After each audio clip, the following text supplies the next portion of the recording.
I started with Deals Racing, running the green FX boat and actually navigating in the 17-foot kilo. Once you have a ride in a boat, you're hooked. It'd be very hard to get out of it. We went into the week thinking that we could win. We know we've got a prepared boat. We put a lot of time and effort into setting the boat up before March, before COVID hit.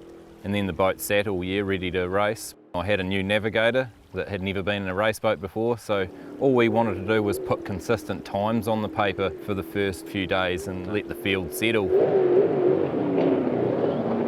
But as soon as the flag dropped for the mass start, we were out there to win the trophy on the first day.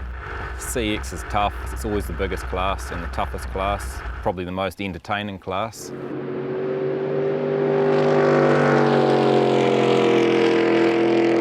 We went from the top of the field to the bottom of the field, getting a bit mismothered in the Matuki took, so that put us down in the dumps for a few hours there, thinking about our plan of attack for the rest of the week. That was on day 2.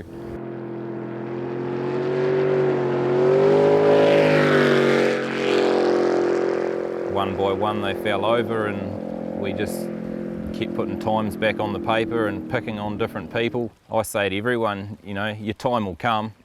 Everyone's going to have an engine failure or a run aground at some point. They're basically a hand grenade, and it just depends on how long the fuse is. That's how Dave Robinson put it. He got a short fuse. We knew we couldn't catch Simon Baggery's times, but when we passed him and he was sitting high and dry, all we had to do was get the boat to the bottom and finish the day, just be safe. It was muddy and horrible.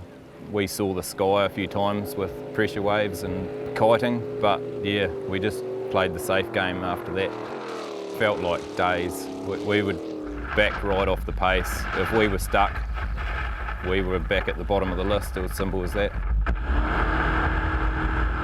To be fair, we were real lucky not to get a DNF on the Waitaki. We went into trees and had to turn around and backtrack down the river a kilometre, I suppose, to get back into the main flow.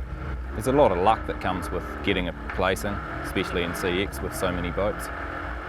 Crossing the finish line on the final day, the final leg, knowing that you were the CX #1 was outstanding. Massive sigh of relief, and it's like your stomach just unknotted itself and all the weight's off your shoulders. It was a tough week, extremely draining. Massive relief to get over the finish line. The boat's ready to race again. We haven't got anything to repair or just another oil change and we're good to race again. See what next year brings.